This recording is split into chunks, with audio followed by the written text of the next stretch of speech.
আসসালামু আলাইকুম।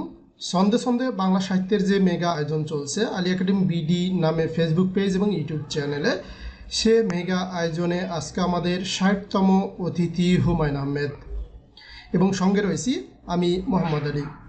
এ পর্বের মাধ্যমে আমরা বিখ্যাত উপন্যাসিক হুমায়ুন আহমেদের ছন্দে ছন্দে উপন্যাস সম্পর্কে জানবো। একটা ছন্দের মাধ্যমেই তার ১৯টি উপন্যাস আমাদের মুখস্থ, ঠোঁটস্থ, আত্মস্থ, হৃদয়স্থ, কণ্ঠস্থ এবং পরীক্ষার খাতায় বমিস্তর উপযোগী হয়ে যাবে।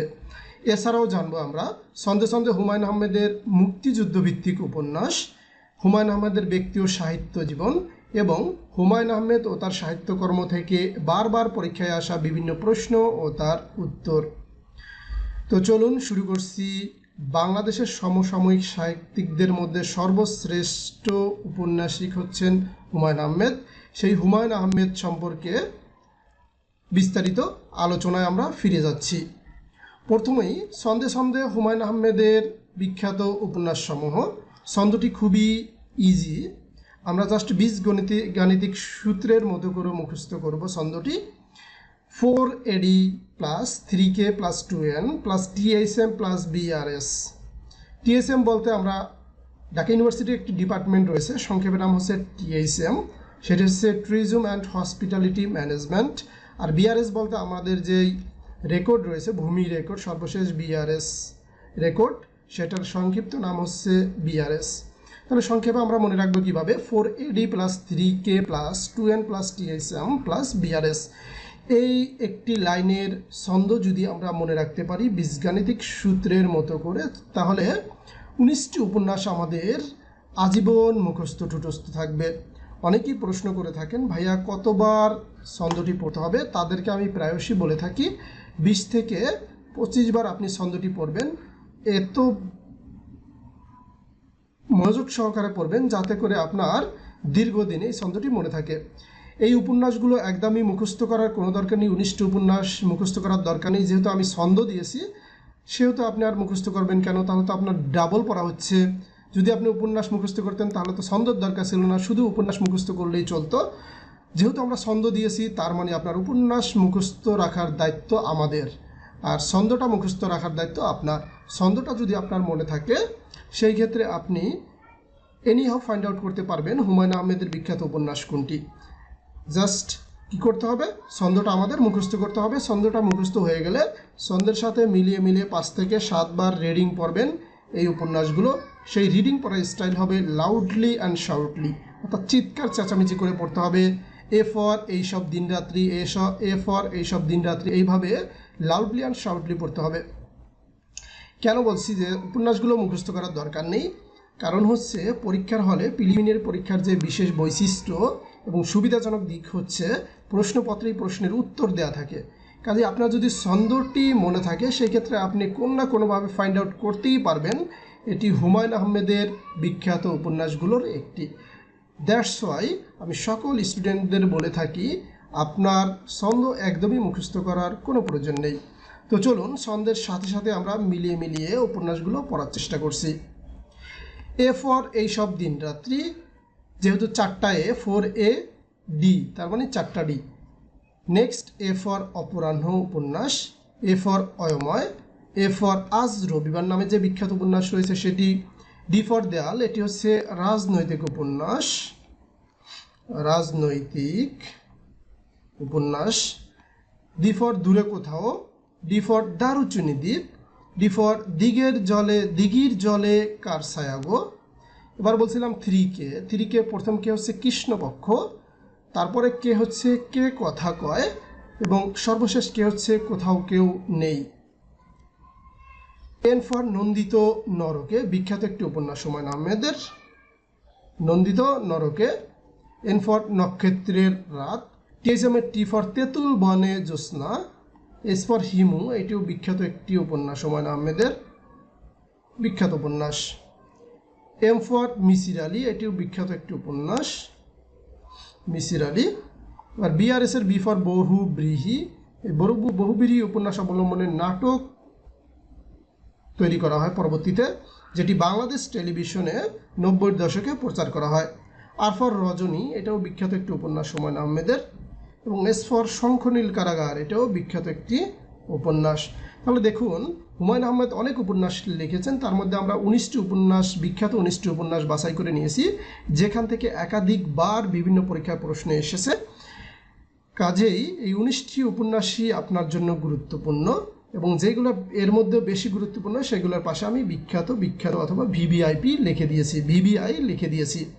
তাহলে আমাদের মনে থাকবে, যদি আমরা ছন্দটা পড়তে পারি 4AD + 3K + 2N + TSM + BRS, এই ছন্দটি যদি আমরা মুখস্থ করতে পারি সেক্ষেত্রে আমাদের 19টি উপন্যাস মুখস্থ এবং ঠোঁটস্থ থাকবে। তাহলে চলুন এ পর্যায়ে আমরা জেনে নেই ছন্দে ছন্দে হুমায়ুন আহমেদের মুক্তিযুদ্ধভিত্তিক যেই উপন্যাস।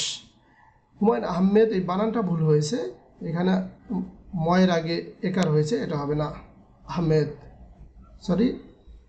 আহমেদ, একার হবে আহমেদের, আচ্ছা আহমেদের হয়েছে, ঠিক আছে। এটি হচ্ছে মুক্তিযুদ্ধ ভিত্তিক উপন্যাস। হুমায়ুন আহমেদ কয়েকটি মুক্তিযুদ্ধ ভিত্তিক উপন্যাস লিখেছেন যেগুলো বাংলা সাহিত্যে অমর হয়ে রয়েছে। ছন্দটি হচ্ছে জ্যোৎস্না সূর্যের আগুনে শ্যামল ছায়া খোঁজে। দেখুন এই খণ্ড লাইনটি যদি অর্ধেক একটি লাইন যদি মনে রাখতে পারেন তাহলে হুমায়ুন আহমেদের 4টি বিখ্যাত মুক্তিযুদ্ধ ভিত্তিক উপন্যাস আপনার মুখস্থ, ঠোঁটস্থ, আত্মস্থ, হৃদয়স্থ এবং পরীক্ষার খাতায় বমিস্থ করার উপযোগী হয়ে যাবে। তো চলুন ছন্দের সাথে সাথে আমরা মুক্তিযুদ্ধ ভিত্তিক বিখ্যাত উপন্যাসগুলো মিলিয়ে পড়ার চেষ্টা করছি। জ্যোৎস্না বলতে জ্যোৎস্না ও জননীর গল্প, বিখ্যাত একটি উপন্যাস। সূর্যের বলতে সূর্যের দিন, বিখ্যাত উপন্যাস। আগুন বলতে আগুনের পরশমণি, এটাও বিখ্যাত উপন্যাস। শ্যামল ছায়া বলতে শ্যামল ছায়া, এটাও বিখ্যাত উপন্যাস। এই শ্যামল ছায়া থেকে চলচ্চিত্র নির্মাণ করা হয় এবং জাতীয় চলচ্চিত্র পুরস্কার লাভ করে। তাহলে আমরা ছন্দে ছন্দে শিখে নিলাম। এবার হুমায়ুন আহমেদ ও তার সাহিত্যকর্ম সম্পর্কে বেসিক কিছু তথ্য আমরা জানার চেষ্টা করব। হুমায়ুন আহমেদের জন্ম 1948 সালে। হুমায়ুন আহমেদের জন্মস্থান মোহনগঞ্জ, নেত্রকোনা। তিনি নেত্রকোনার কৃতি সন্তান। হুমায়ুন আহমেদ বাংলা সাহিত্যে কথা সাহিত্যিক হিসেবে বেশ পরিচিত।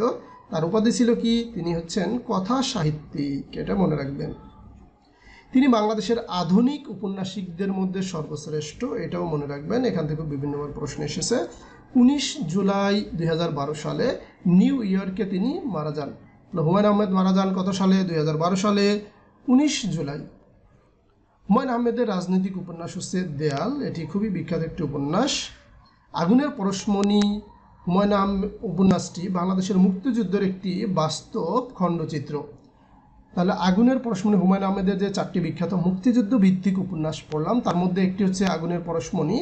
এই উপন্যাসটি হচ্ছে বাংলাদেশের মুক্তিযুদ্ধের একটি বাস্তব খণ্ডচিত্র, অর্থাৎ একেবারেই বাস্তব ঘটনা নিয়ে এটি লেখা হয়েছে।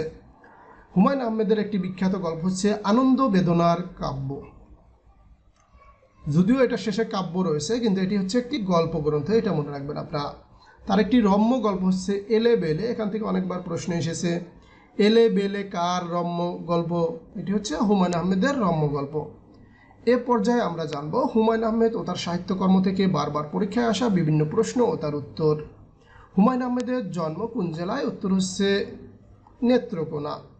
2 নং প্রশ্ন, হুমায়ুন আহমেদ বাংলা সাহিত্যে মূলত কি হিসাবে পরিচিত? উত্তর হচ্ছে কথা সাহিত্যিক। 3 নং প্রশ্ন, বাংলাদেশের আধুনিক উপন্যাসিকদের মধ্যে সর্বাধিক বিশিষ্ট উপন্যাসিক কে? উত্তর হচ্ছে হুমায়ুন আহমেদ। 4 নং প্রশ্ন, অয়ময় নাটকটি রচয়িতাকে? উত্তর হচ্ছে হুমায়ুন আহমেদ। এটি নাটক বলার কারণ হচ্ছে অয়ময় হচ্ছে একটি উপন্যাস। হুমায়ুন আহমেদের বেশ কিছু উপন্যাস অবলম্বনে তৎকালীন বিটিভিতে অর্থাৎ বাংলাদেশ টেলিভিশনে নাটক প্রচারিত হয়, অর্থাৎ উপন্যাসগুলোর আলোকে নাটক অভিনয় করা হয় এবং নাটক সেটি বিটিভিতে প্রচার করা হয়, এজন্য এটি নাটক হিসাবে প্রশ্ন এসেছে। এই প্রশ্নগুলো কিন্তু আমরা এডিট করিনি, ঠিক পরীক্ষার হলে যেভাবে এসেছিল প্রশ্নপত্রে সেভাবেই রাখা হয়েছে। জাস্ট আমাদের অপশনে 4টি অপশন ছিল, সেখান থেকে কেবল আমরা সঠিক উত্তরটি ইনক্লুড করেছি। বহুব্রীহি বইটির রচয়িতাকে? উত্তর হচ্ছে হুমায়ুন আহমেদ। প্রখ্যাত উপন্যাসিক হুমায়ুন আহমেদের প্রথম উপন্যাস নন্দিত নরকে। নন্দিত নরকে কার লেখা উপন্যাস? উত্তর হচ্ছে হুমায়ুন আহমেদ।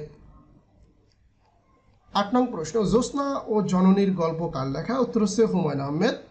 9 নং প্রশ্ন, হুমায়ুন আহমেদের কোন উপন্যাসটি মুক্তিযুদ্ধ নিয়ে লেখা? উত্তর হচ্ছে জ্যোৎস্না ও জননীর গল্প, আগুনের পরশমণি, শ্যামল ছায়া এবং সূর্যের দিনে। 4টি উপন্যাসই মূলত মুক্তিযুদ্ধভিত্তিক উপন্যাস। 10 নং প্রশ্ন, শঙ্খনীল কারাগার উপন্যাসটি কার লেখা? উত্তর হচ্ছে হুমায়ুন আহমেদ।